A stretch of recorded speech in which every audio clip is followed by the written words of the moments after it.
Hey folks, and welcome to this video in the Rhapsody Power Pack series.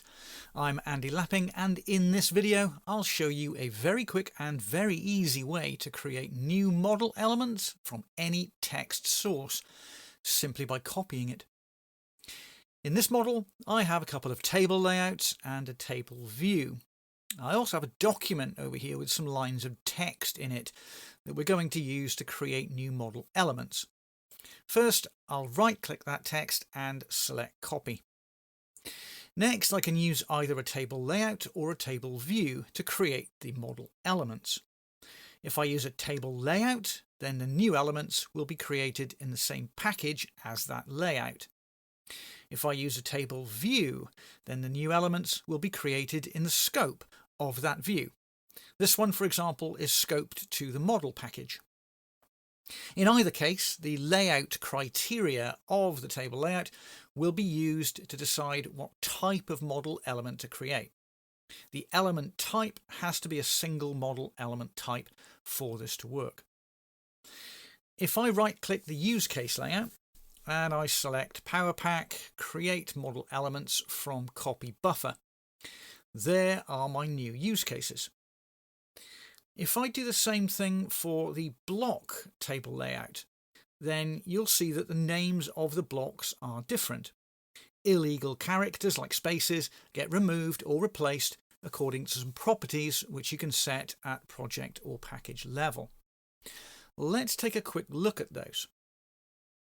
Here in Project Properties, on the Power Pack perspective, we have a Create from Copy Buffer tab. Now, Rhapsody has different rules on the allowed names for different types of model element. For example, a name that works just fine for a use case may not work if you try to use it to name a package. For that reason, the first thing the helper does is to check if the model elements you want to create are non-executable by checking the criteria in the table layout against the list in this property.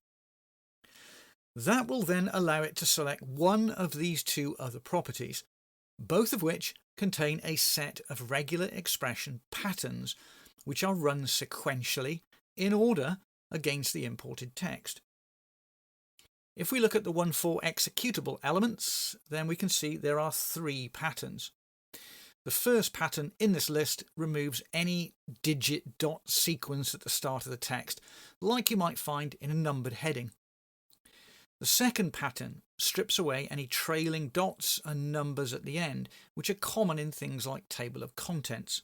Now, those will become more important in a moment.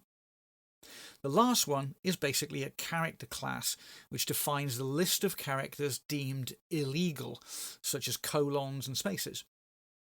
Matched text is either removed or replaced depending on the values of the other properties, which is why those created blocks have different names than the use cases we created from the same text. Now, the non-executable property has similar patterns, but they're not quite as strict. With that in mind, let's switch to this PDF document and let's copy some of the text in this table of contents. Now, before I run it this time, I'll change the project properties to remove any illegal characters instead of replacing them.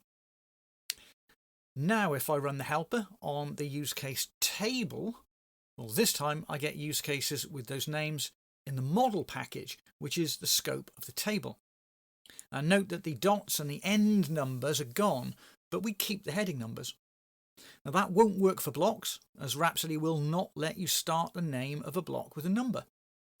So let's try it. Let's try the same thing on the blocks layout. And this time all of the illegal characters are gone, including those heading numbers. Well, that's it for this video. Over the course of this series, we'll explore the rest of the Rhapsody Power Pack features that will greatly improve your Rhapsody user experience. So please do subscribe if you want to be notified as those videos get published. But for now, thanks for watching.